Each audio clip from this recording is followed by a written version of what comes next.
the 3-2 swung on a pop foul back here. Ow! Ow! Ow!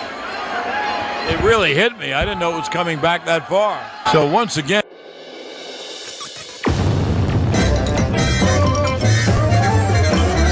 You're listening. Yeah, like all the time I'm listening.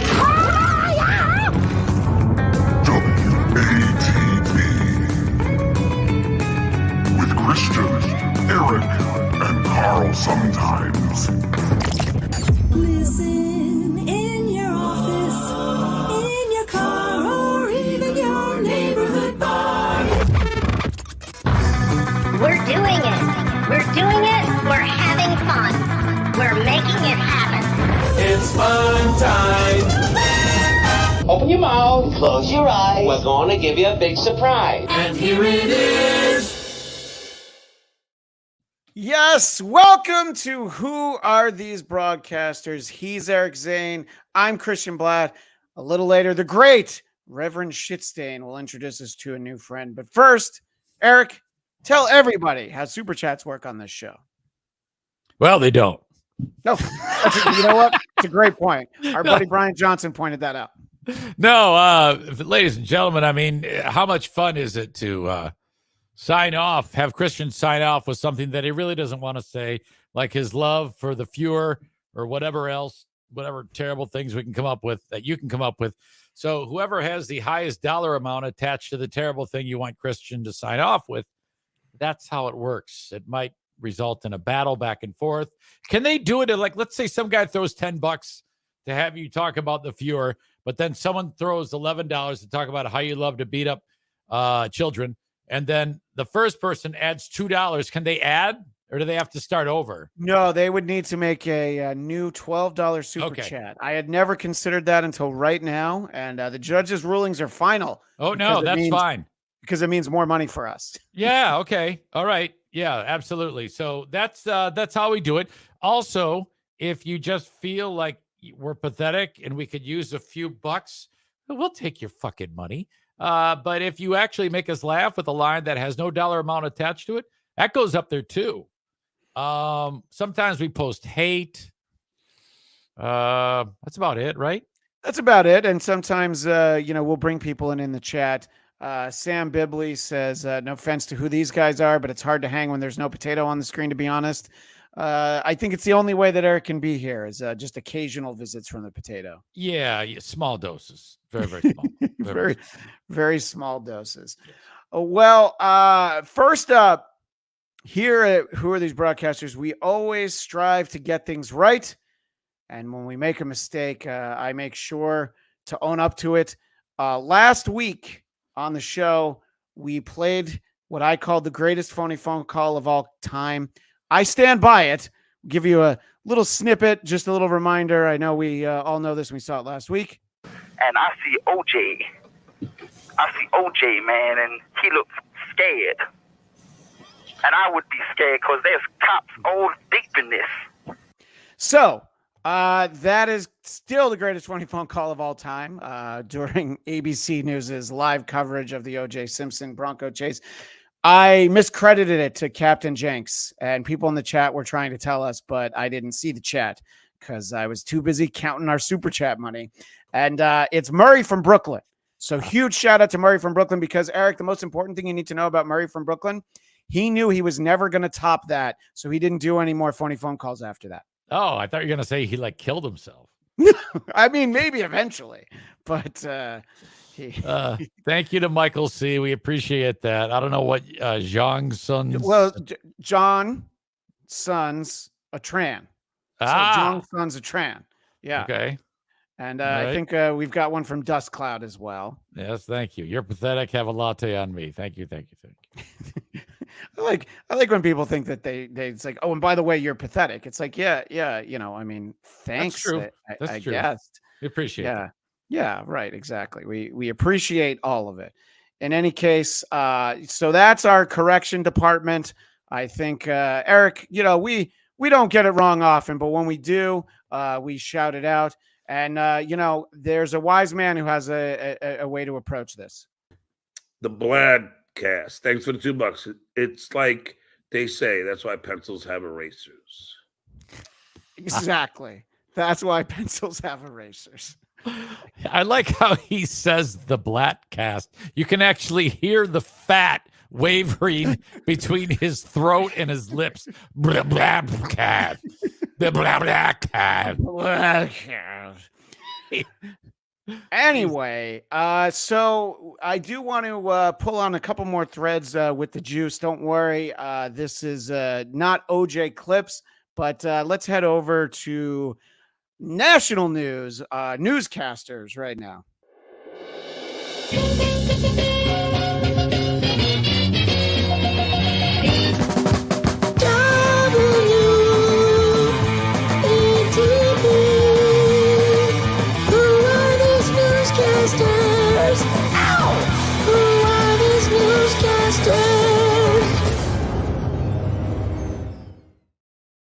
We don't use that one enough. And the reason I stumbled with playing it is I was looking for one that said national news. And then I realized we don't have that. We have newscasters. In any case, Eric, you might remember a couple weeks ago, I introduced you and our audience to the gang over at Daily Blast Live, which is kind of a mismatched group of co-hosts. One of them being gay Eric Zane, if you remember. We shared him, although people in the chat said that is a little redundant. So I sought them out because I was like, oh, they must have a great take on the passing of O.J. Simpson, because who's more qualified to talk about a complicated public figure like O.J. Simpson than the gang at Daily Blast Live? So let's see how they covered the passing of O.J. First of all, we were all very young during the OJ even verdict. I mean, I was a freshman when the verdict in high school when the verdict came out. I was a freshman in college.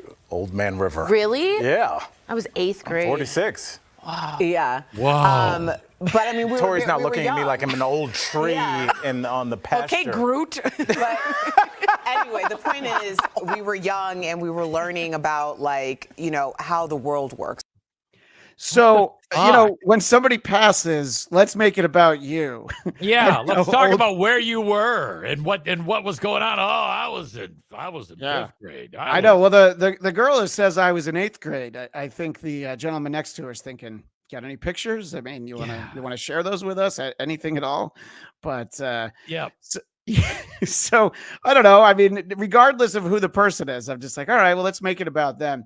But then our favorite from our last batch of clips, and I don't know all their names, and there is a name I could probably give this guy, but I want to keep doing the show.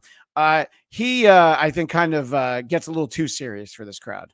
Weird thought. I wanted to throw it at you guys. I hope this isn't offensive, but I really had this thought this morning when I heard this story, and this is like, I feel like OJ was the last time that you could be rich enough to kill your wife. Because if you look at all these celebrities, they all have like weird I think you absolutely wives. Can still be rich enough to kill your wife. But no, you can. But there will be a lot more scrutiny. There's not just like, oh yeah, his first wife died under mysterious circumstances. If you look at a lot of famous people, there's a lot of like young women that just went missing or just never were heard from, and it was just like, that's weird. Pretty much just Natalie Wood, by the way. I think it's really only Natalie Wood. Remember Tom Hanks' first wife? Oh, what? No, it's because he killed her. Yeah, well, Tom Cruise's first wife also killed her. Yeah, right. So I don't know. I mean, he had to work to come up with that take. This is we're losing a great one. This is the last time someone's going to be able to kill their wife as a rich person and get away with it. It's not. Yeah. One of a kind. I know. Gay Eric Zane seemed a little upset by that because you can tell his wife knows all the secrets. So he's like, God damn it, really? Gay Eric Zane is pretty quiet in all of that. Yeah. But if you remember from a few weeks ago, he's the one that jumps out and does the pranks and scares the blonde lady. All right. Yeah. So that's really all he's there for. Michael C says less of Zane, more of me, and throws $2 at us. That's nice. Christian's best pick. Hi, I'm Christian Bladt, and my best pickup line, I want you to have my abortion. Love you guys. I used to hate Eric until I realized he was born with that voice. That's right. You didn't pay for that voice. That's not a genetically altered voice. I believe you cried like that immediately out of the womb. the umbilical cord was cut, and you had those dulcet tones in tear form. So one more from national news. This is from Inside Edition. And Eric, I think you're going to agree with me. This is the greatest female pilot that an airline has ever hired. If you don't feel safe, get off the airplane. This is your captain speaking, but never like this. I'll stop, and we'll fly the airplane. Don't worry, I'm going to let my co-pilot fly it. He's a man. Okay? It's a total meltdown. So, I mean, right there, she's saying it. I'm going to let the co-pilot fly. He's a man. I'm like, all right, good. I was going to get off the plane, but if the grown-ups are flying. Why is she dressed up like she's getting ready to turn a double play? Well, I'm glad you point that out. Yeah, she's it's like Charlize Theron goes to the farmer's market is the look that she's got there. She's going to explain. The pilot boarded in her street clothes and addressed the passengers over the intercom. Passenger Pam O'Neill couldn't believe what was happening. She said, let's take a vote. How many of you would like to take off now with me dressed as I am, or would you prefer that I take 10 minutes to get changed into my cute little uniform? Then she started talking about her divorce and political candidates, and the minute she mentioned that, a gentleman stood up and just yelled, whoa, enough, you're scaring me. Unfortunately, wow, he actually did get off the plane. Yeah, the guy did get off the plane. A few people did. There's no one seems to have recorded her talking about her divorce, which is what I really wanted. Did that lady that I witnessed there, did she just get off work at Cracker Barrel to do that little fucking piece there? Well, I believe she still has the name tag on.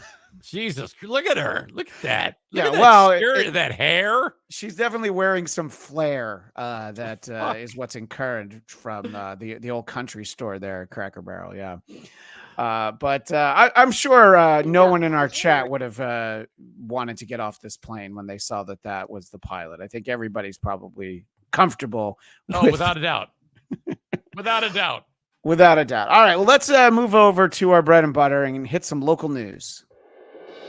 Others imitate it. We appreciate it.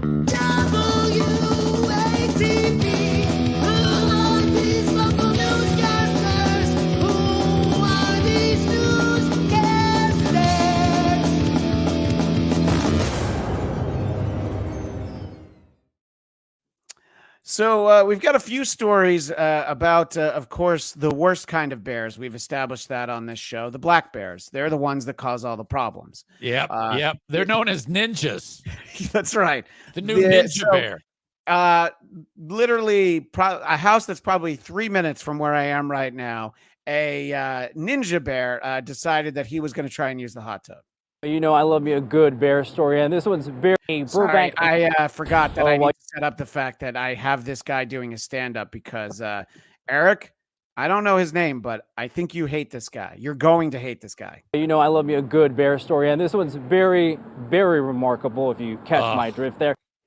Just wanted to let that sit there for a moment. Yeah. Eric is very, very remarkable in case you get his drift. Yes. Yeah. Okay. Carlos Salcido. Now, a giant bear has been seen cruising a Burbank neighborhood here the last few days. Caught on surveillance video from multiple angles. Right now, bears are coming out of hibernation. They're hungry. They're looking for food, going through people's trash. There he is in the front yard. From roaming the front yard of this Burbank home to strolling around the backyard pool, leisurely soaking its paws in the water to possibly cool off. This giant black bear made its presence known Tuesday afternoon. So I want to know, why is this bear such a pussy? He just puts his feet in and he's like, oh, I'm not going in. Yeah. It's too cold. Yeah, he seems a little skittish. Yeah. He's a pretty big bear. Yeah, he's huge. Obviously, it's a scary sight to see. Argish Martirosian has called this home for more than 20 years, but this is the first close encounter of a bear on his property caught on his surveillance cameras. And you know that whoever runs the newsroom told him that, no, you can say the bear puns up top, but you cannot say close encounter of the bear kind. You could tell he wanted to get it out, and somebody was like, no, Carlos, you can't. We see him coming in, strolling in this way. Comes in by the pool, takes a little dip, goes, starts scratching his back on that palm tree over there, and then spends about maybe 5 minutes or so, and then just strolls away like nothing happened. So So what he's really lucky about, not that no one mauled his family, but that bear didn't take a giant bear-sized shit in his pool. I think that's that's the real danger, you know. Imagine if you see that dude there come into the shot with a bat and he starts beating the bear to death. Well, it's funny that you say that because I ended up not pulling it, but whenever there's a bear story on a local news broadcast and somebody has to shoot a bear in their house, they always feel like it's okay to show the bear in a pool of blood on the local news. So maybe I'll hunt some of those down for a future. Really? Does this happen a lot where you live? Not where I live. It's like in Wisconsin, and we've got a story right here in North Carolina. And there's a lot of things that they tell you. Here's what you do when a bear's around. But now we have a video for exactly what you don't do when there's a bear around. Caught on video, a group of people pulling tiny bear cubs from a tree. Take a look. It happened near some apartments in Buncombe County. Now, North Carolina wildlife officers responded to that situation. News 13. So I left them there on the end because obviously the female Johnny Cash impersonator and the women's basketball coach at NC State. I just like that this is their news team. Right. Yeah. It definitely stands out as exactly as you said it. Female Johnny Cash. Jesus Christ. Yeah. I mean, when these stories emerge, like that first one, I don't even know, because I think it was Dust Cloud that says that's not a remarkable story, by the way. There was nothing. And unless these people here get mauled by the mama bear, I mean, this one, I guess, because they're doing something that you're not supposed to do. But that first story was, I mean, if the bear's not eating a baby, who gives a shit? Well, it's what we call an aperitif. We're setting up our bear stories, reminding people that bears might pose a threat. But I want to. North Carolina wildlife officers responded to that situation. News 13. So there's one more clip from that story because they weren't content to just pull the bears out of the tree. Because, Eric, if you grab a baby bear that's hiding, you want to make sure you get a selfie. You can see the alarming video here of these individuals pulling the cubs from the tree and then holding one of them to take a selfie. Ashley Hobbs with NC Wildlife says this video was reported to them on Tuesday evening. So you see the woman holding the bear for the selfie. And no, this story doesn't have an ending like the one you talked about, but it gave me the opportunity to show some times where you have to really be very cautious around the bears. And if you grab the baby bears, well, mama bear might show up. So this is probably what happened at those people's houses. Now, this is a completely different story in a different state, but here's something that happened. But by the way, sorry, yes, sir. As you're getting ready to play that, I'm so pissed off at those people handling the cubs that in this next story, I hope humans are injured. Well, not this story, but we got one more after this. So there's a bear that's coming in.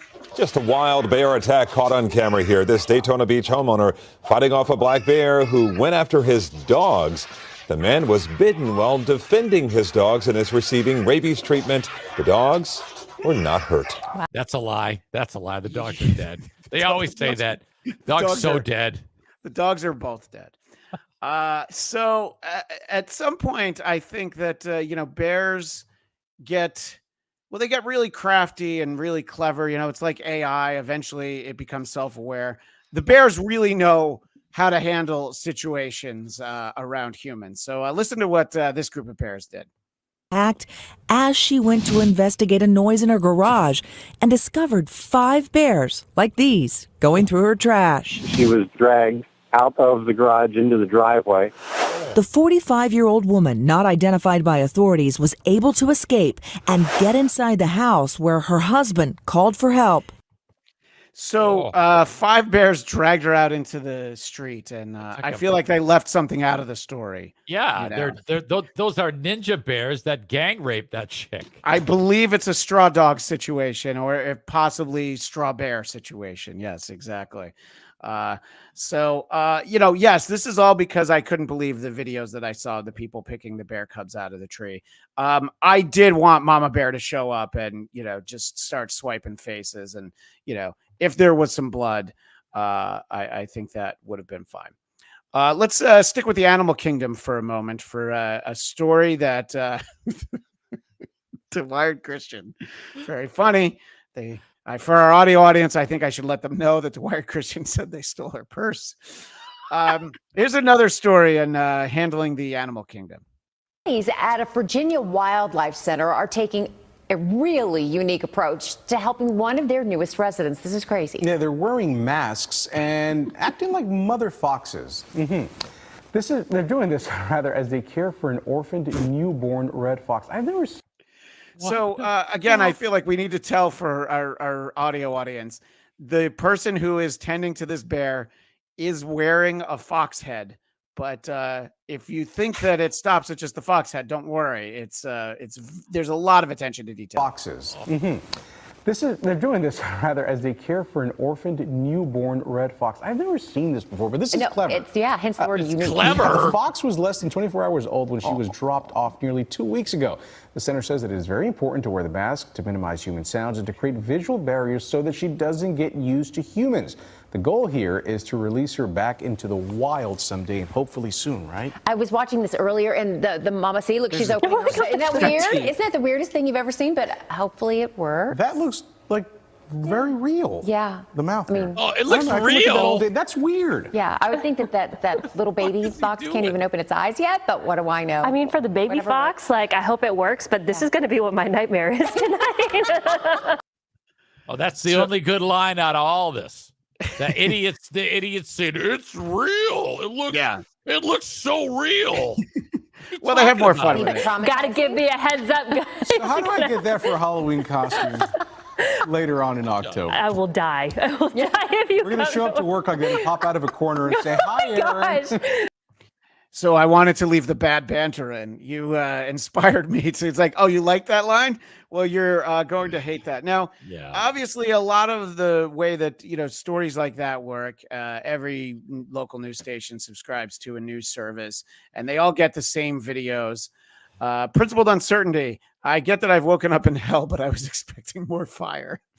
So there's a station in Virginia that had a very different reaction to the clip that made me laugh. So I just have the tail end of it's the same story, but covered by a different duo.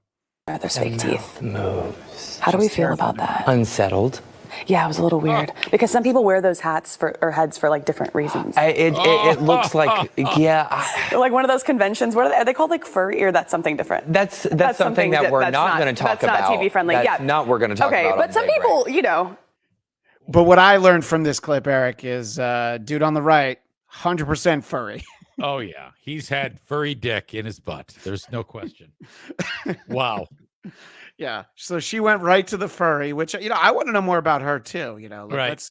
Let's peel that back. What do you know about furries? Oh yeah. We're not going to talk about that.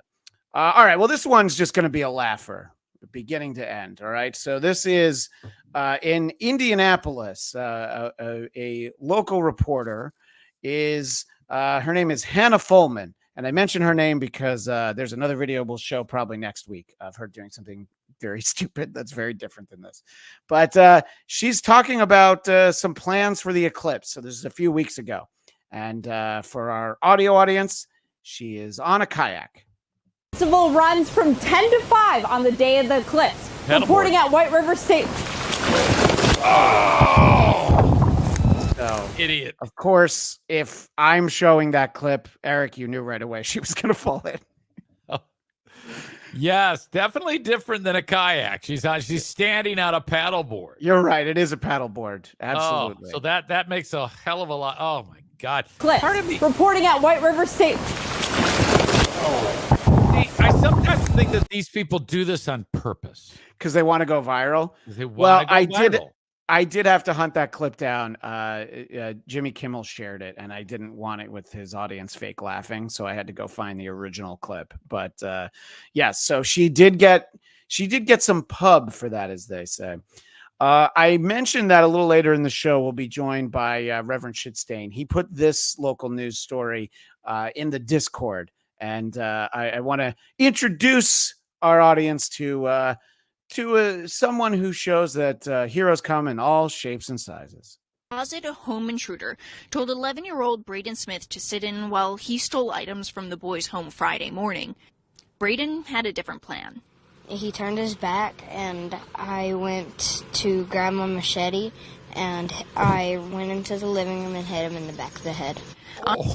Yeah, so this kid not only grabbed the machete, but was like, so I grabbed my machete, which of course every 11-year-old has a machete. Oh, this is fantastic. I applaud this kid. I would have shit myself. I probably would have left home out of fear, just never to be seen again. But I want to scroll a little bit further into the bit because they go back to the kid right here.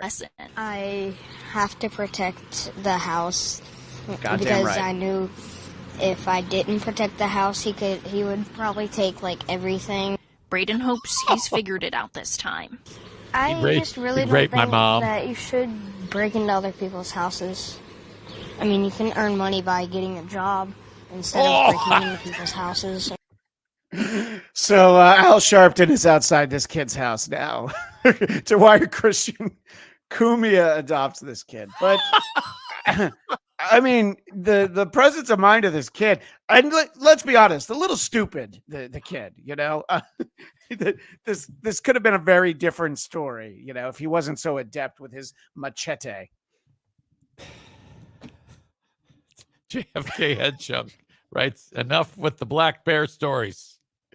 No, JFK Headchunk, I think you missed it. We moved on from those already. Yeah, that was a while ago. Yeah, it was a while ago. It was a mistake that you wrote that. I think your chat might have got hung up in the tech. I believe it's a faulty Google Chrome, and he's a few minutes behind. So, all right. So did you hate the Black Bear stories, Eric? I feel like you didn't enjoy them as much as I wanted you to. No, I liked them. I wish we had more people dying, but they only will show you the ones where the bear dies. So I'm gonna have to. Well, you know what, Reverend Shitstain, I bet you could find some videos of bear attack survivors. Right. Let's find ones that get mauled but not killed, because there you go. Yeah. And Dwyer Christian on fire. No one likes black ninjas. I mean, that's the only kind of ninja that you ever see, except for Storm Shadow on G.I. Joe. He's the one white ninja. But on that note, let's head over to politics.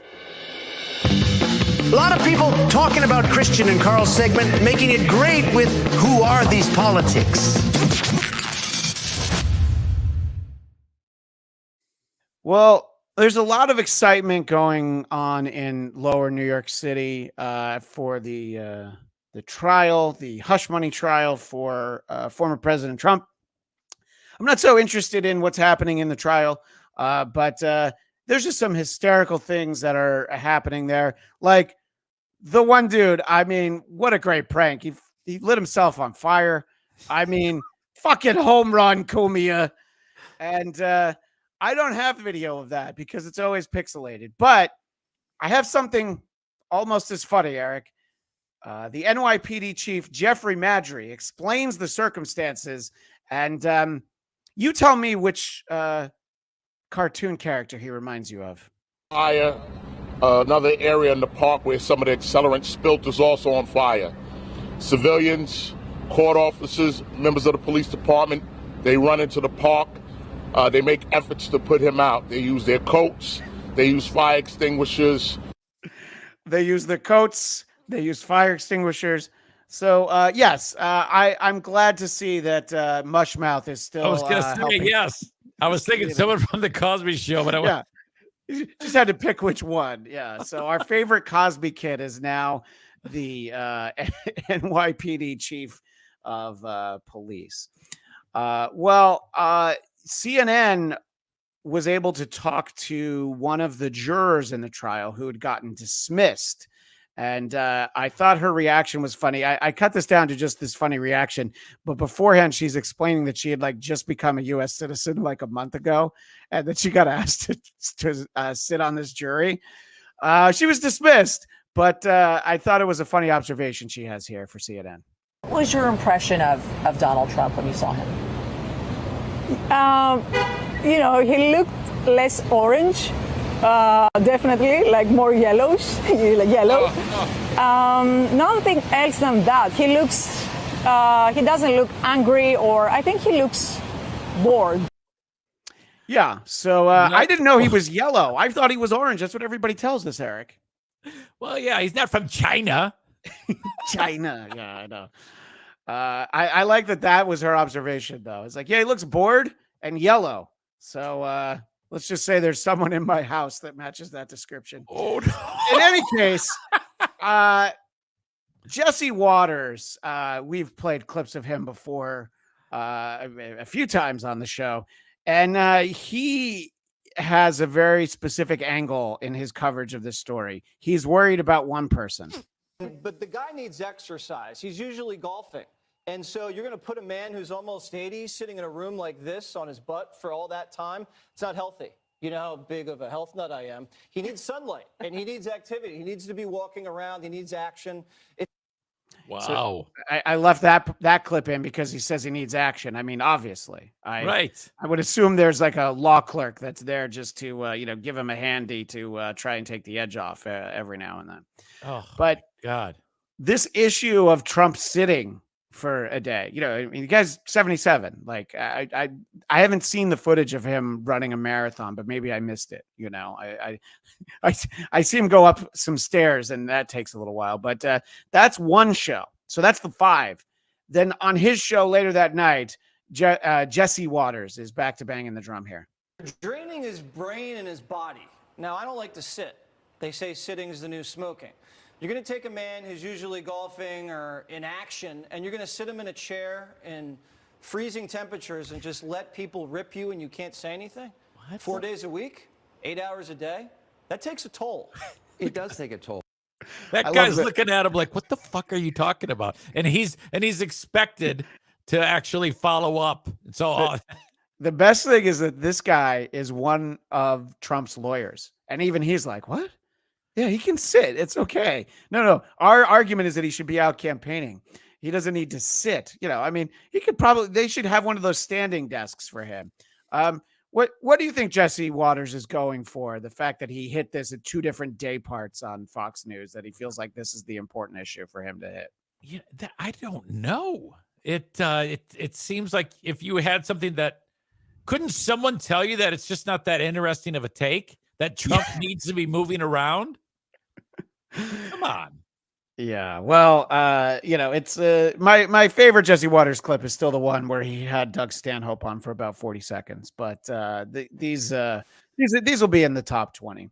Dust Cloud 999. I'm Christian. When I use the bathroom, I say, "Be right back. I got to drop the Cosby Kids off." I hope I sign off with that, Dust Cloud. I would be very excited. It's a much longer video. There's one thing that I wanted to isolate. I alluded to the fact that there's a lot of chicanery and funny business going on outside the Trump trial. A very beloved celebrity took his talents down there to talk to some people. All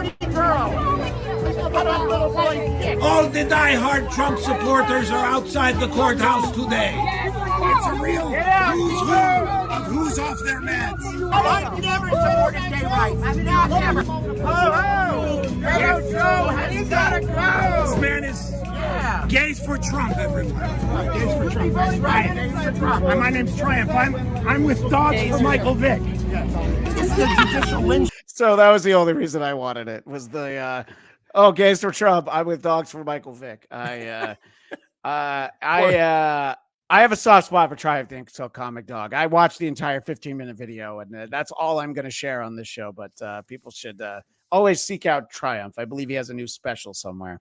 So Kelly Riddle, he stole my bit. You're 100% right, Kelly Riddle. Glad to see you watching the show. Kelly Riddle, huge fan of both of us, Eric. I don't know if you know that. He loves both of us and this show. That's ridiculous. It also might not be true. We had a comment earlier because in the description for the episode, I did mention that I have clips of both Hillary Clinton and Joe Biden doing interviews that I feel like someone in their team should have told them it was beneath them. So here's Hillary doing a podcast from what can only be John Melendez's mother's dining room.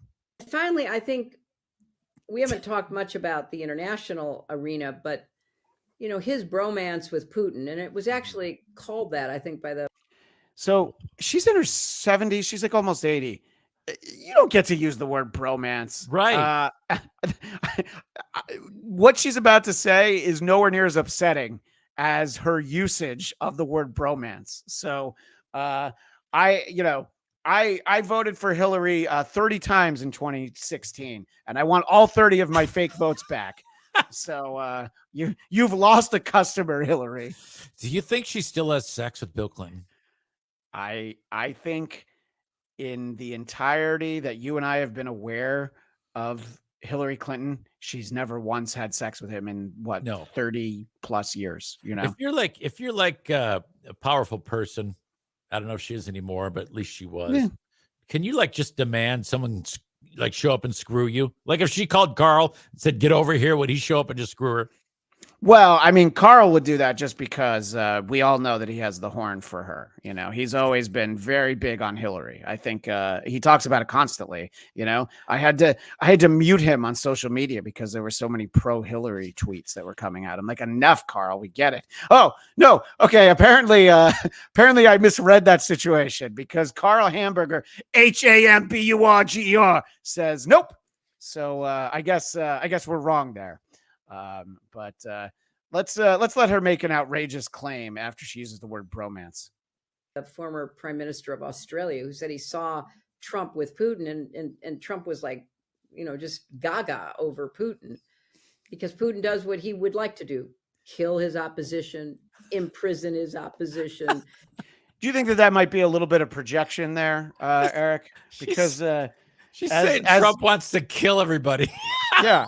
Well, it's interesting because, there's a great clip that I haven't found an excuse to play on this show yet, but Norm Macdonald on The View trying to explain to Barbara Walters that Bill Clinton's a murderer, is like, that Vince Foster guy, he was murdered. So, I don't know that Hillary should be saying that anyone is going out and killing their enemies. And no, it's not a funny clip, but I did want to share it. What were you going to say? You're right. And I had forgotten about that, but isn't there a long list of people who associated with them who wind up dead? There's some Whitewater people. And I mean, this was just while they were in the White House, who knows, ask yourself one question. Why did Joe Biden run for president in 2020, but didn't even think about it in 2016? What do they know about him? So we'll do a bonus episode on the Clinton family conspiracy. Here's another one. She's not the president, never was, but she was the first lady. I felt like just doing a podcast from the dining room. But here's the current president, Joe Biden, where you're going to see the show that he's on being filmed from another camera. So the host doesn't even have a selfie stick. Two presidents in American history have lost jobs from the time they got elected to the time they left, were a guy named Herbert Hoover and this guy, what's his name, Trump? He lost them too. You hear how weak his voice is? It always makes me cringe every time he does that. There's only two presidents. He's actually starting to sound like RFK Jr. That's how bad his voice has gotten. God. But yeah, so I don't know who Jordi Masalis is. I'm going to assume that he doesn't have enough followers where the president should be like, yeah, I'm going to do your show that is entirely filmed on selfie. Isn't that related to, I oftentimes remember John mentioning the Midas Touch brothers. Yeah, I do believe he's part of that organization. I do believe this is theirs. And by the way, Carl played it on, I think it was Who Are These Socials, but the Midas company with Midas Touch, they really camped out on the reports from who knows where that former President Trump had been farting in the courtroom. And so I decided not to play that clip, but I was looking for anybody who can verify because I mean, if Biden's farting at the State of the Union, if Hillary's farting during that, I mean, it's all great. You know, I have no issues with that. I'm a bipartisan supporter. On all those farting clips, what's interesting is that they'll be talking, but the fart is like perfectly mic'd. Yes. It'll be like, it'll be that mic'd. I'm like, well, that's obviously fake. There's no, I mean, because a fart, if it's off mic, it's going to have a different ambiance, you know? Exactly. Something that does sound like a fart at the mic is, again, one more clip of Joe Biden. And we highlighted how weak his voice sounded there. So listen to how he tries to get to the punchline of this story and ask yourself, keep listening closely. What does he say that you do at the table? Table with a guy who was sort of the David Broder of the Pennsylvania Press, the Scranton Press. You think I'm kidding? It wasn't, but anyway. And he would they'd come and have breakfast at the table, and a kid could wander around the table where the adults were sitting, but you could never sit at the table. Sorry, you could never what at the table, Mr. President? I heard a very clear sit before. Where the adults were sitting, but you could never sit at the table. I'm pretty sure he said you could never shit at the table. He said, yeah, when you pointed it out, I was like, okay, I know what I have to listen for. And I was like, yeah, I definitely, second time around, I was like, he said shit. First time around, I was like, nothing. Yeah, right, exactly. All right, we're bringing out all the favorites for this episode. We had Joe Biden, we've had Hillary Clinton, and I know that March Madness is long past us, and the female March Madness also, it's no longer that time of the month. But we want Kamala Harris to talk about the excitement around the female brackets, and with something that is not even remotely true. Okay, a bit of a history lesson. Do you know that the women's teams were not allowed to have brackets until 2022? Think about that, and talk about progress, better late than never, but progress, and what that has done, because of course when, I had a bracket, it's not broken completely, but I won't talk about my bracket.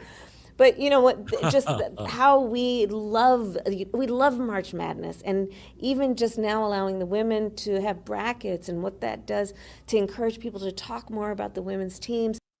So if she had said that no one actually filled out a bracket until 2022, I'd be like, yeah, I believe that 100%.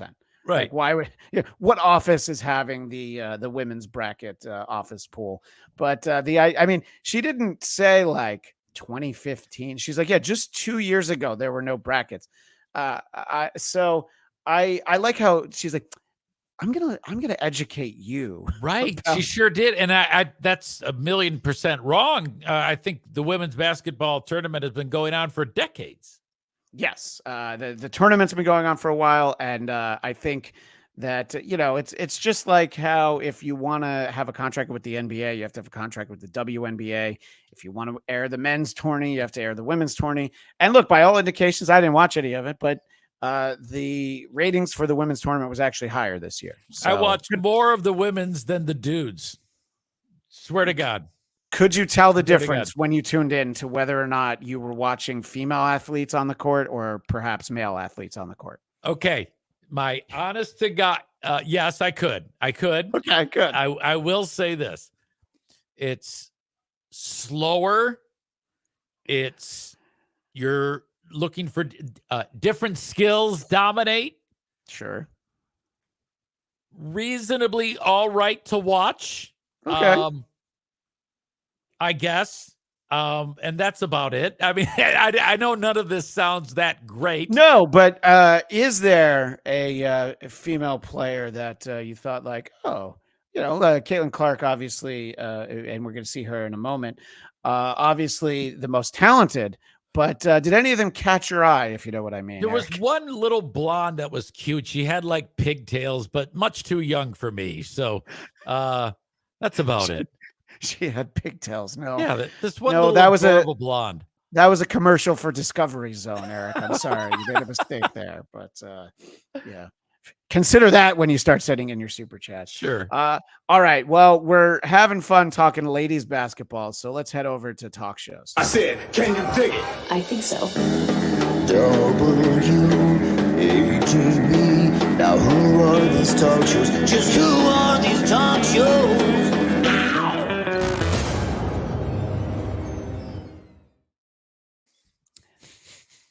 Fancy Felicia, this is boring AF.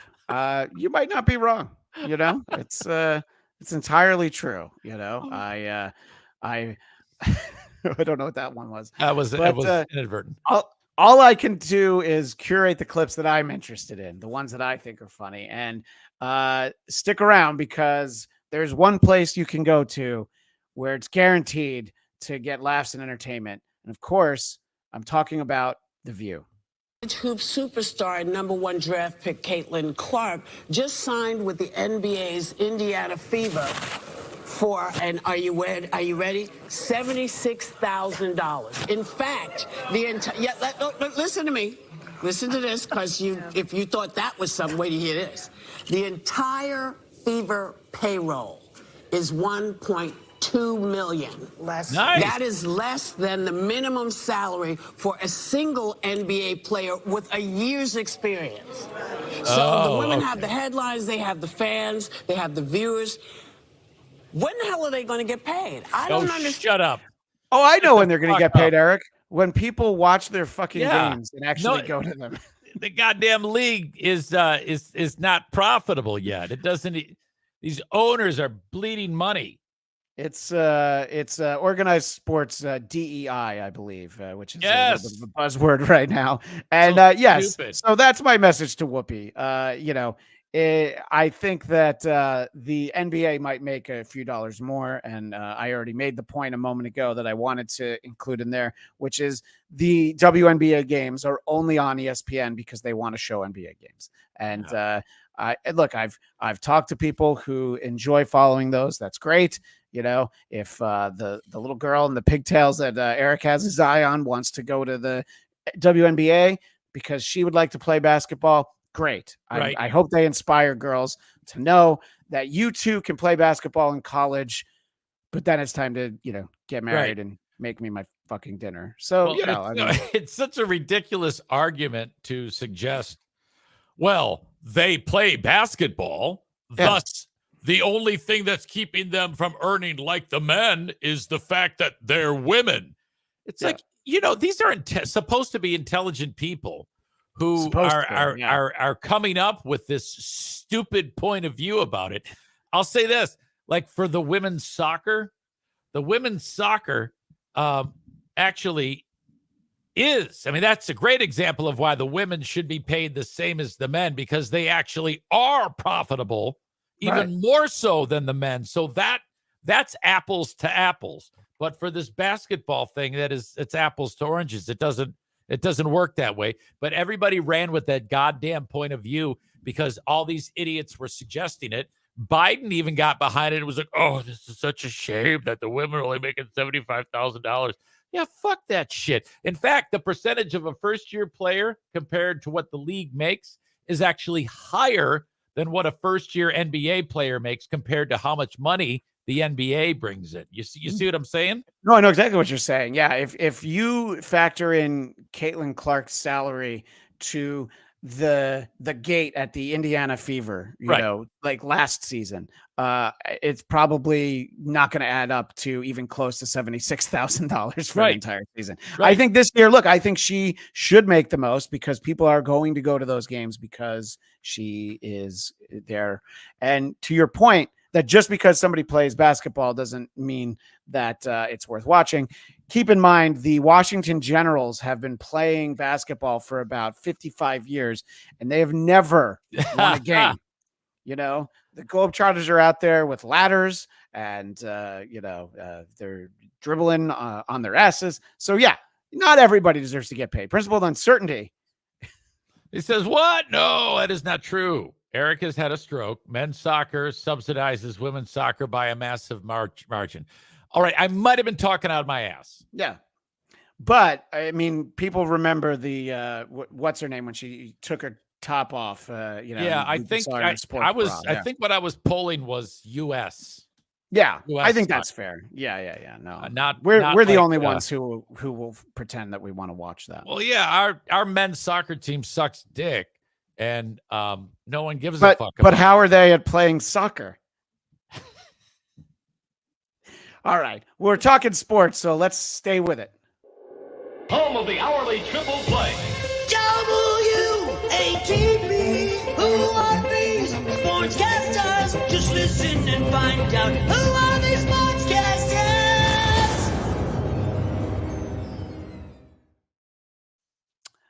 Yeah, you put up a chat from someone who said that you were speaking of the U.S. So speaking of Caitlyn Clark, she had a press conference there in Indianapolis, and this got a little traction. A reporter for the Indiana, I don't know if it's the Indiana Star or Indianapolis. What's the difference? His name's Greg Doyle. He has this interaction that we're about to share, which maybe a lot of people have seen. You don't see him on camera, and also for our audio audience, he does the little heart thing that Caitlyn Clark does with her hands. So we don't see it, but he sets it up. She refers to it, and this is the entire interaction with Greg Doyle. Hi, Caitlyn. Greg Doyle, Indy Star. Real quick, let me do this. So this is him doing the heart. We don't see it. You like that? I like that you're here. I like that you're here. I do that at my family after every game, so. Okay, well, let's start doing it to me, and we'll get along just fine. So, question. So that second part was the part that seemed to reflect poorly on him. But for me, it's when he goes, I like that you're here. I know. It was weird. God. So he wrote a whole column apologizing for the interaction and saying that he was excited to talk to her. But I mean, he's been writing for that paper for a long time. I mean, he's talked to a lot of real athletes. Chad's missing upper limb. Simp reporting. Yes, that is a simp reporting for duty. Lost in the brouhaha, I can't find a better word than that, is that he went on. I'm not reading that one. He went on to talk to the coach. I have no idea what her name is, but she's Caitlyn Clark's coach for the Indiana Fever. So he asks a follow-up question, which we have here. You just were given the keys to that. What are you going to do with it? What the fuck? What am I going to do with them? Hopefully we're going to win a lot of games to start. You were given the keys to that. And that's the same guy you said? It's the same guy. Like, yeah. he sounds like he sounds very that's pretty insulting, right? Yeah. I mean, you referred to someone as that. I mean, yeah. I can, in my head, I can try and break down what he's trying to say. Is he still reeling from the earlier interaction? But oh man. Hey, you were given the keys to that thing. Yeah. Which, I mean, look, if it was, there's that female college swimmer that we see pictures of. If he was talking about that person, I could understand. You're given the keys to that. Chad's missing upper lip. Caitlyn Clark looks like Ray DeVito in drag. That is a comment from Chad's missing upper lip. I would be happy to be on the Rock Bottom podcast anytime, Ray. That is not my opinion. That is the opinion of Chad's missing upper lip. Well, we're going to spend a few minutes here with something fun that you made sure got on my radar yesterday. This is, for some reason, the Yankees were playing an afternoon game on a Monday. So I was really confused by these clips. But they were playing the Oakland A's, soon to be the Sacramento A's before they're the Las Vegas A's. But right now they're still the Oakland A's. And do you want to set this up, or should we dive right into the clip? I can.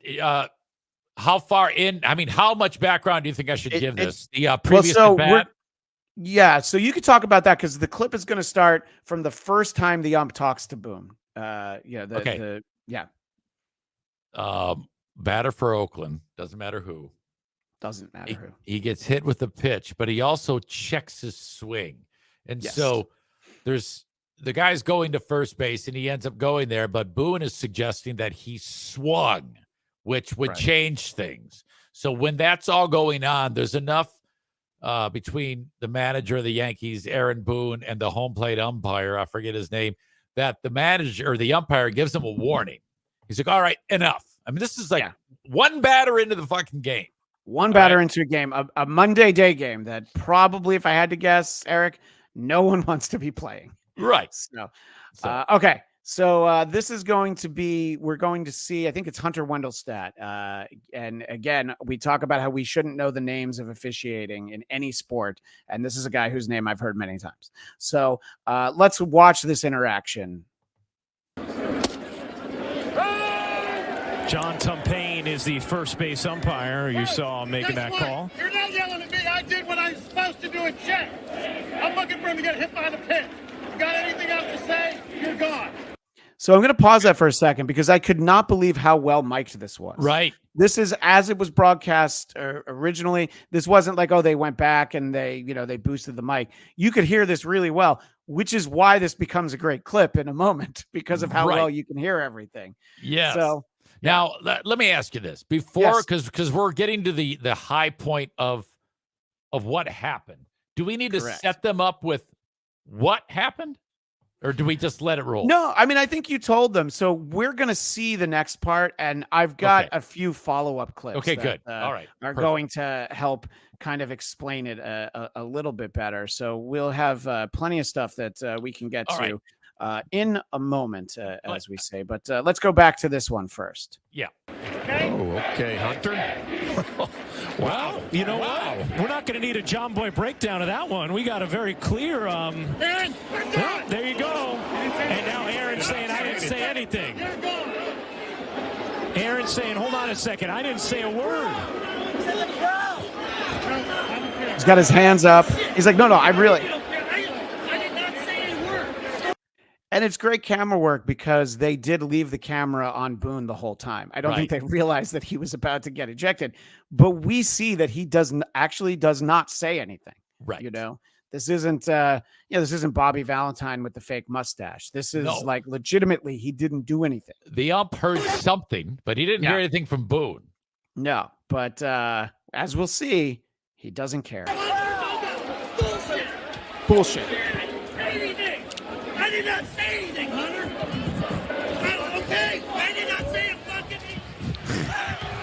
And then they slide down the audio from on the field, and we just hear the crowd. Okay, so at this point, the announcers don't know what's going on. Correct. All they know is he's out. Right. Exactly. Now, here's the thing, because I was so in love with this clip when you sent it to me. I even mentioned to you that I was going to go do a little extra homework. So I have the MLB app. So I listened to the radio broadcast, didn't get much out of that. But from the Oakland broadcast, they still had the mics on. So you hear this interaction that gets referenced. It's not as colorful as that. But give a listen to what Boone says to Hunter Wendelstadt and his response.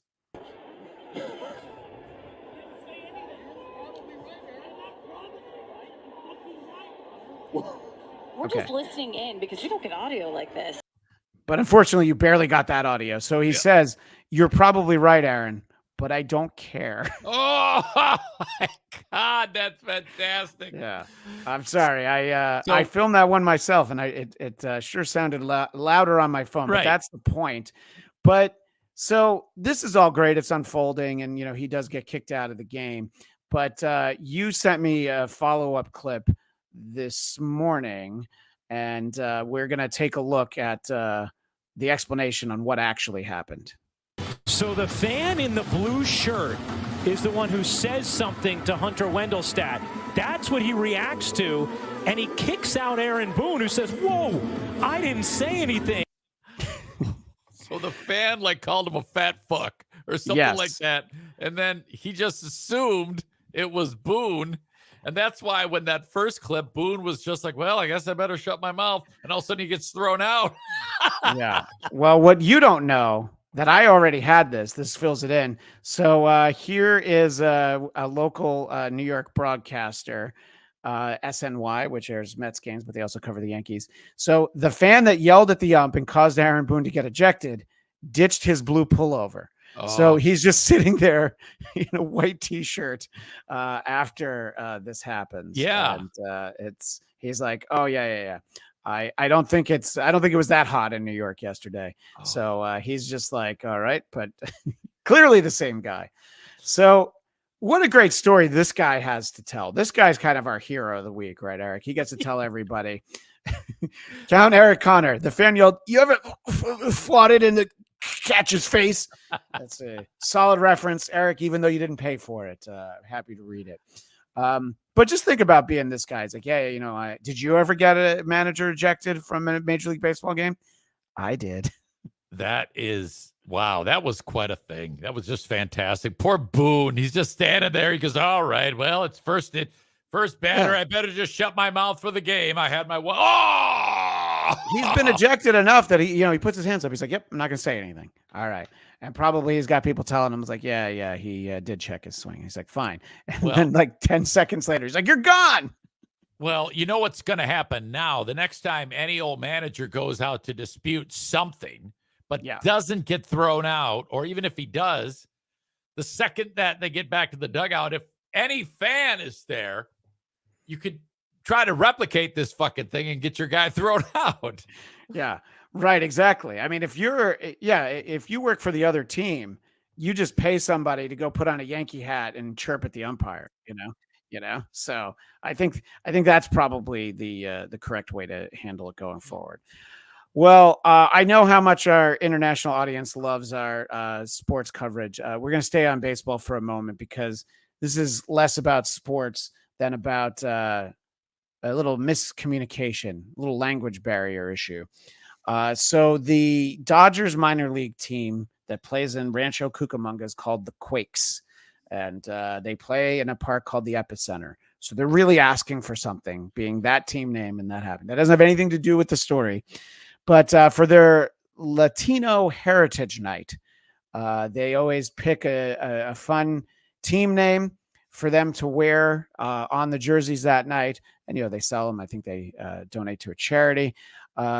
So I'll have to explain because the story didn't want to tell it. But they chose the name Chaquetas for this year's Latino Heritage Night.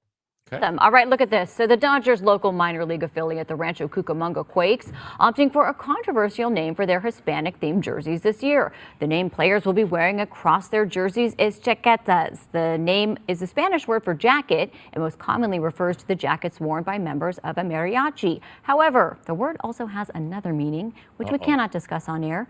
The team is aware of the criticism, but it has taken to social media to defend its decision to move forward with that name. So jacket means cocksucker or something, or it means jerk off. Apparently, does it? I did the heavy lifting to find that out, and I think that all that did was increase the interest in sort of this promotion in these jerseys, because I have a screenshot that was letting everyone know that due to incredibly high demand, our Chaquetas hats have sold out online because everybody wanted a jerk off hat. So does that mean if you want to put on your coat, if we were to, I know you can't really like merge or switch the languages. Yeah. We would say, I'm cold. Put on your jerk off. Well, see, and I thought that I'm like, okay, does it mean condom? Because that actually would have made sense. But, put on a chaqueta. But I don't know. Slang is what slang is. And if we had a Latino audience, maybe Paco from WATP, he's a big fan. Maybe he's going to check this out. And you can correct me. Either way, it's all context then. It's all context. Either way, sorry. No, I'm just saying, either way, the community embraced the fact that they didn't understand what the name was. And I'm sorry, it is all context, but finish that thought. Sorry, Eric. Yeah, that means everything. I can't believe anybody would be pissed off at that. If the word means two things, of course it has nothing to do with jack offs. Right. But it's still fun though. So our next clip is one that we didn't get to last week. It's also a clip that you sent to me. The Houston Rockets were playing the LA Clippers, and Boban is what they refer to him as, and I do really well with those noise. Count Eric Connor, hate to see what their second choice was. I believe it was the Rancho Cucamonga Ninjas, but I could be wrong. And he blames Stuttering John. So they have a promotion that if a visiting player misses 2 free throws, they'll get free chicken. And I looked it up. It's a chicken sandwich from Chick-fil-A. So it's, no slouch. Yeah. And so let's see how the announcers handle this situation after Boban of the Rockets misses his first free throw. Getting excited here. There might potentially be some free chicken on the board if he misses the second. He's pointing at himself. Free chicken on the board. He's saying, "I got you." That's why the fans are getting a little frothy. Oh, they're pointing to and Boban's playing with the crowd, saying, "You want chicken? Here's your job." Oh, he gave him chicken. He's a man of the people. He's a man of the people. He did that on purpose. He did. He gave out free chicken. That announcer is fucking great. That's hilarious. He's a man of the people. He's a man of the people. By the way, Boban, the ugliest human ever. I mean, what the fuck? Yeah, Look at that guy's fucking face. Fans of the Howard Stern Show might have thought that this was Bigfoot from the Howard Stern Show, but not too far off. But yeah, I believe that those are the Rockets broadcasters, because it was another one where I looked. I wanted to find the other team that the Lakers the Clippers were not that enthusiastic. I love it. He's a man of the people. He gave away free chicken. And go ahead and read some of those chats you're putting up if you want. I can't read that one. Can't read them. I don't know. I can't see them. I don't have my good glasses on. I've got a quick round robin of some broadcast profanity. We had some earlier. So this is a triple bogey. Zach Johnson tells the crowd what they can go do after they give him sarcastic applause. So that tap in for triple bogey at the 12th. Oh, you can hear him. Yeah. Fuck off. Yeah, fuck off.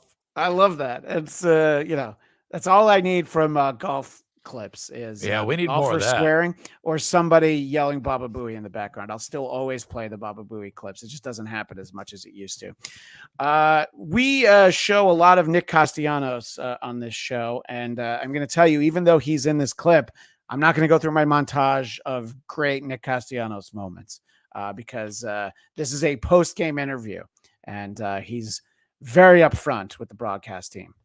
Better feeling than that kind of a celebration after a long day at the ballpark? That felt good. That felt good. We needed that. Shit, I needed that. Very matter of fact, but people are really comfortable with the word shit now, aren't they, Eric? Yeah, it's kind of become a regular thing. You can hear that in the schools, daycares at church. Definitely at church. So I don't follow college hockey very much, but apparently there's brothers on a team, as in siblings. Don't think I'm speaking of anything else. They play for a school in Colorado, and they both get interviewed here. And I'll let you decide which one's the smart one. Can you describe what you're feeling in this moment? Your smile's so big. Yeah, just smiling face is what a special moment for all the guys on this team, everyone part of Denver hockey. It's an unreal feeling, really. Z, if you get to do this with your big brother, what does that feel like? It's fucking unbelievable. So, sorry. He's literally his second word. Oh my God. I don't think they coach these players in the way they used to, and I don't mean coach like on the court. The media coaches don't come by and be like, you're probably going to want to swear, but we're so tightly wound here in the U.S. In other countries, it's not. You can get away with saying that shit. Yeah, in a lot of other places. It's true, and a lot of other places. All right, so this is the Ole Miss baseball coach gets himself ejected, not in the way Aaron Boone did, and he reacts in a big way. Yanko's going to come out and go hold it. One of the things that was one of the things that you're supposed to fucking call him out. What? What the fuck? Mike Bianco, very clear, saying you're supposed to throw him out. And For the bat flip. Yeah, so he didn't threw like the bat flip. Yeah, so he didn't like the bat flip. So then you he play it comes again. out. You play it again. Yeah, absolutely. So the guy hits it. He knows it's going to be a home run, and he trots. We ran out of time for that clip last week. I believe me, I would have set it up better last week. So yes, this the other team flips his bat, but as you'll see in the video, he flips it really far. I think Mike Bianco is going to come out and go hold it. One of the things that was one of the things that You're supposed to fucking throw him out. You're supposed to fucking Mike throw him out. Bianco, very clear, saying you're supposed to throw him out. Still And yelling the with the mics answer off. from Scott Klein in his was face. we weren't Now he's Bianco gone. gets He thrown. gone.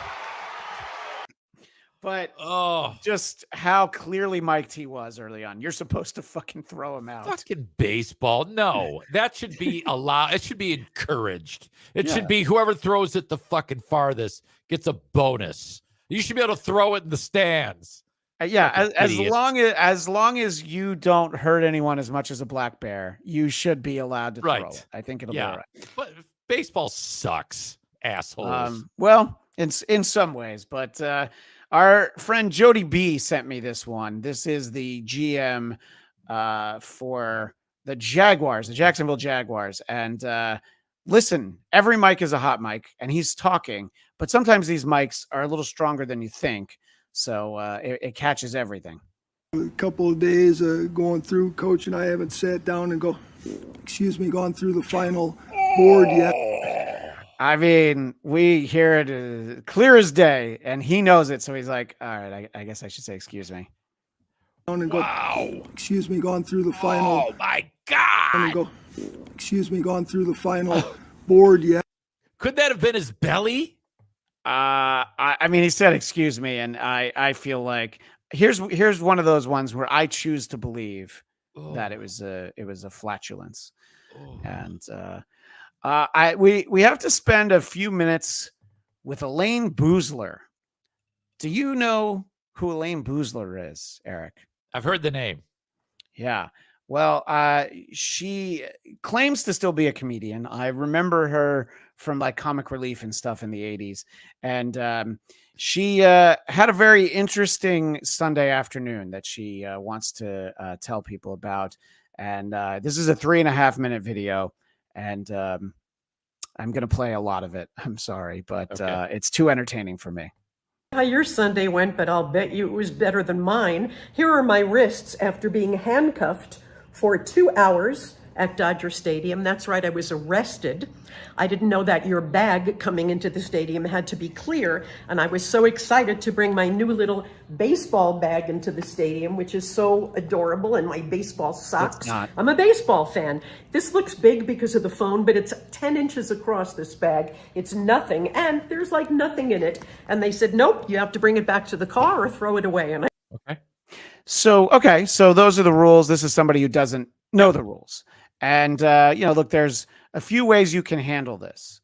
And, I've been with people who are just like, I'm just going to throw out the bag because I don't want to take it back to the car. Elayne, she sort of buried the lead, or she spoiled it at the beginning, that she showed that she spent some time in handcuffs. But let's see how she reacts to the suggestion that you cannot bring that bag in here. I've sung the anthem here 5 times. I've been in the booth 50 times. I've done everything extra for Dodger Stadium a comedian can do. Oh my goodness, I played in the Hollywood Stars game 10 times. Just let me in with the bag. No, you can't come in. And it got heated, but quiet. I did lose an F-bomb, but it was quiet. And unfortunately, the guy at the gate was that kind of guy with just a little bit of power. So are you able to isolate from this clip instead of the first one as to what's really going on here for Elayne Boosler? Yeah, she's not happy and she broke the rules and she made a fucking scene, and now it got out of hand, and then she got all of these things are true, but she also is faced with the painful reality that she was never that famous, but now she's the least famous she's ever been in all of her time here. So that's why she points out to us in the audience, the fact that, you know, she's what have I done here for this team before? You know, I've sung the anthem 5 times. That you want to talk about 5 games that I'm glad I missed, by the way. The 5 times where Elayne Boosler sang the national anthem, or John Goodman in drag. You might not be wrong. So she talks about how she's not really ready to back down. And he said, you're not getting in. You're going to get arrested for trespassing if you don't leave. And he said, how can I be trespassing with a $300 ticket in my pocket? Anyway, I said, fine, arrest me. So they did. They arrested me. They cuffed me behind my back. They put me in a black and white squad car. They did not hold my head. They did not. And I pointed that out. And they said, lady, this is an SUV. The roof is 2 feet above your head. You're fine. Oh, yes. So remember, she's a comedian. So she's trying to tell a story in a funny and entertaining way. That's why she referenced that. And I think she came loaded with this next one, Eric. She wanted to share this joke with our audience. Fascinating to get processed like that. They count all the cash in your purse and then you have to sign off on it. And they said, you have $371 cash in your purse. And I said, well, yes, we were planning on buying 2 hot dogs and a water. That went over well. Fucking home run, Boozler.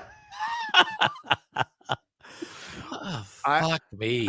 I tell you, without that moment, I wasn't sure I was going to spend so much time on this. But when she said that, I was like, yeah, that's... I think she may have joined us in the radio studio years ago. I think she may have been with us, but I can't say for sure. Well, she probably didn't look quite like this. Showing up at the local comedy club and doing her little radio bit for the morning radio zoo and shit like that.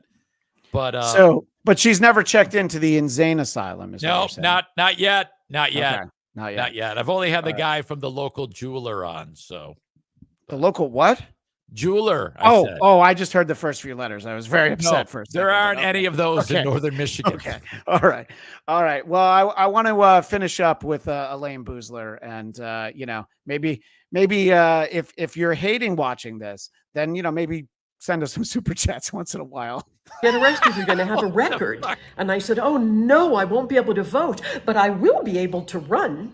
So she is not just taking the time to tell jokes. She realizes that she's trying to get back into Hollywood. So she has to tell a Trump joke. I think that's really what she had to do. In that moment, and now I forget which clip I just played. I don't know if I'm playing the same one again or not. Dwyer says she gets denied access to a slaughter factory. Yes, she gets denied access to a slaughter factory. Look, I think I don't doubt that she didn't do things for the Dodgers, 30 some odd years ago. It sounds about right. But we'll finish it up here.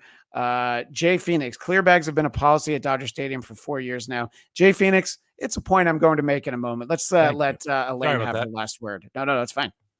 Shame on you. You know me. I've done so much free work for you for decades. And even if I wasn't me, if I was just a customer who was coming to the game, to be treated like that, for anyone to be treated like that is so awful.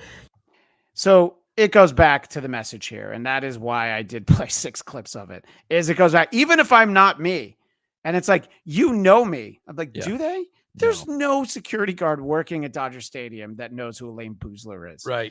You were in a studio with her and you didn't know who she was. Boy, by the way, any black guy that's ever had a knee in the neck is ready to kick her ass over her big complaint about red marks on her wrists.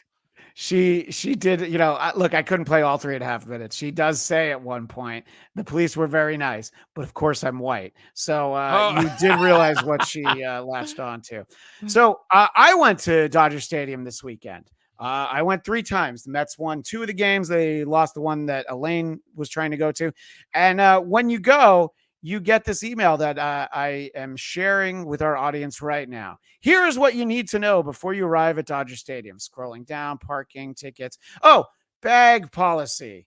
Only clear plastic bags, no larger than 12 inches by 12 inches by 6 inches are permitted, with the exception of diaper bags with an accompanying infant. So all items subject to search. So I'm a me. They know who I am, Elayne, and they still made me only bring a clear bag in.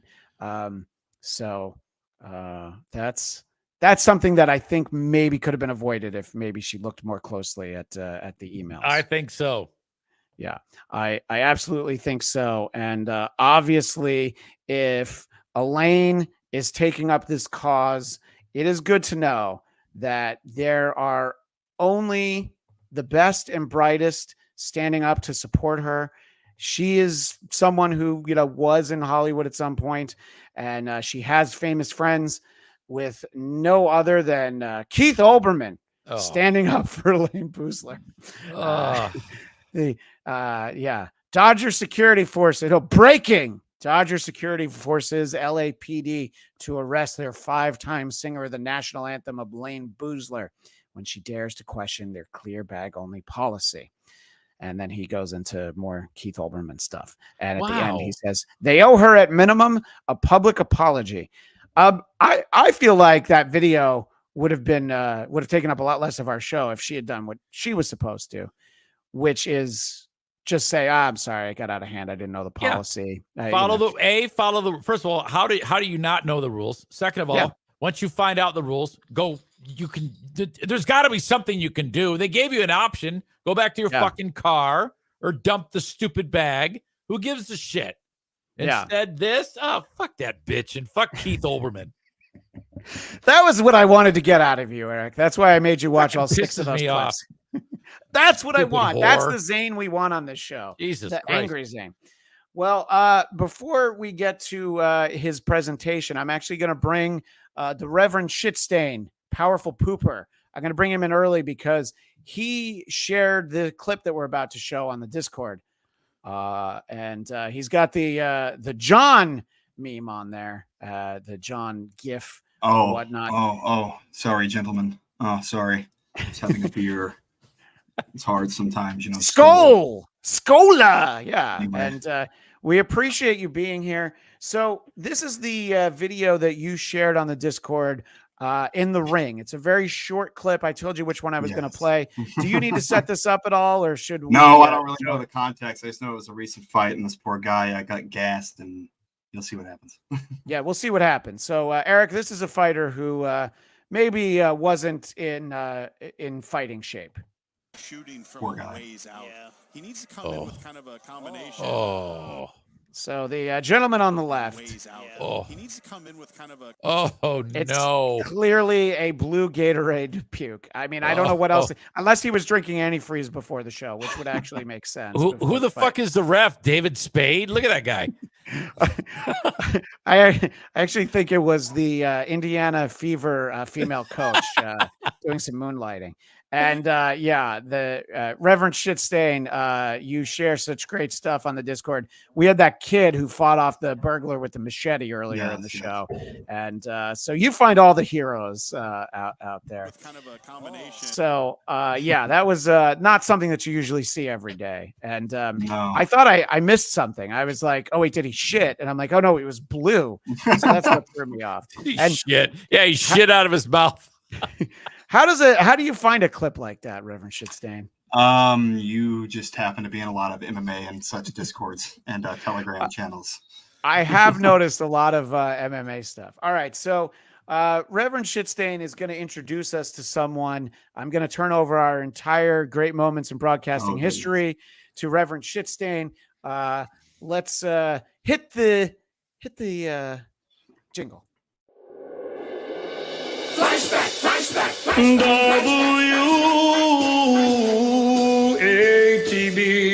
Way back into time. Let's find out who are these broadcast histories. So, what should you tell us about Gail Schuler before we hit play, or do we want to let her speak for herself? Now, this is a 15-minute clip that Reverend Shitstain sent me. We're going to play 3 minutes of it, but I'm excited to save it for future shows. We'll probably have to clip it into 2 parts or so. So, yes, what is there not to say about Mrs. Gail Schuler? So as we all know, Mrs. Gail Schuler is the emperor of the earth, married to Brent Spiner, who is Data from Star Trek. Although if you ask Brent Spiner, who is Data from Star Trek, he will tell you that he filed multiple restraining orders against her. And that she will say, well, he's actually an evil Jesuit clone sent there by the Hollywood mafia to lie to the world and conceal the truth that he is my husband. She sounds like Eric talking to me before we start the show every week. Kind of the same talking points. Yeah. Yes. So she'll make some of those points, and we can stop at any time. Reverend Shitstain, Eric, anything that you feel you need to respond to.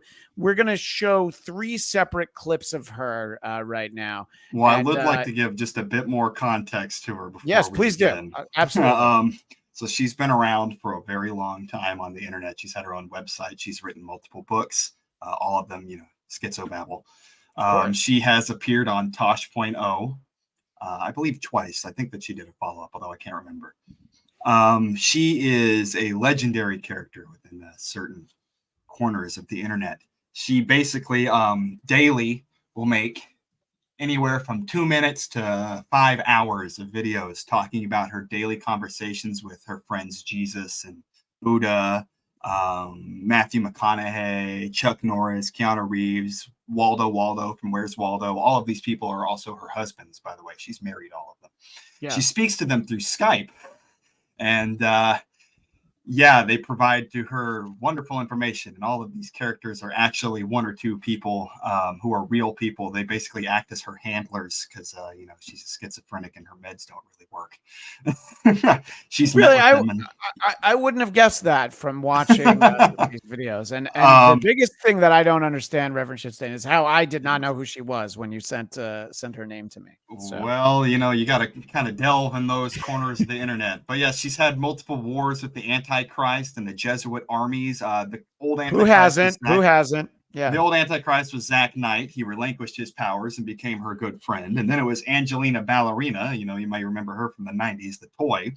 Then she was defeated. And so now Lizzo, the fat black woman, is the current Antichrist. And she actually attacked me personally in one of Gail's schizo talks, because I was on the Church of Gail, which is a USS Enterprise replica floating around the earth, defending us from sentient tacos and burritos. I was in Gail's birthday cake and I popped out to say surprise. And Lizzo jumped on me and farted on me and blinded me for a month, at least according to Gail. It was terrible, horrible experience. Look, but, yes. It does sound crazy. She's a wonderful woman. I'm willing to throw everything out in respect to the idea that Lizzo's the Antichrist. That seems to make a lot of sense. I don't know about the rest of it, but let's meet Gail now. Let's go for it. Hello, I'm Gail Schuler Gabriel Chana, and I want to discuss the men on my marriage list. I wrote this on January 20th, 2011, and I want to discuss it in a video. Brain-to-brain loving occurs when 2 minds communicate via computer satellite technology from one brain to another, and they can make love this way as well. They talk to each other and nurture each other while their bodies go through the sexual motions together in their minds. So, Eric, I want to make sure you followed all that, right? Yeah, I'm already dying on the inside. So what she's referring to with brain-to-brain loving and communication, she sits and has love sessions, aka she gets out a dildo. And she'll brain-to-brain communicate with Jesus and Buddha and Brent Spiner and all these other Hollywood actors and religious figures and have love-making sessions with them. And, of course, they feel this, too. That's what the dildo is. It's their penis in another dimension. I was a big fan of Star Trek The Next Generation, not as much as Gail. Brent Spiner's like, I don't know, the 4th most attractive person on that show, but I guess that shouldn't really be my problem with what she has to say. Let's go on to her next video. Oh, go ahead, Reverend Shitstain. I was going to say, he is the president of the United States, so watch what you're saying. I mean, honestly, you want to give me a 3rd box? It's... Absolutely. Brent Spiner, 2024. That's a tinfoil hat, by the way. Literal tinfoil hat. The title of this video is Zach Knight is 666, the Antichrist or Satan incarnate. On the evening of February 14th, my men, Brent Spiner, Matthew McConaughey, Hugh Jackman, Vladimir Putin, Gerard Butler, and Terrence Jenkins contacted me to tell me that the Jesuits were planning a mass to worship Satan. By the way, shout out to Putin. I'm glad he made the list. He usually gets left out of the cool kids club. It's just usually him and Steven Seagal. So shout out to Putin. That they suspected something terrible would happen. They asked me to be at our Church of Gail, which is our church, which has over 1 million members, via Skype, so that we could have our own service to counter whatever the Jesuits would be doing at their satanic mass. Of course, I always knew that the Jesuit order was founded on the principles of devil worship and was somewhat startled that they seemed to be proud of it now and so flagrant about their devil worship. At the beginning of our church service, I chatted with Terrence Jenkins on Skype while my Skype video was up on a huge movie screen for the church audience, very similar to how I appeared at the Laurie McBride trial, where I defended Brent Spiner against Jesuit Laurie McBride. So you might be asking yourself a lot of questions, Eric. One of them being, who's Laurie McBride? Laurie McBride is Brent Spiner's wife. Yes. Who is She's a going to tell Jesuit us, agent. She's Yes. going to tell us all about it.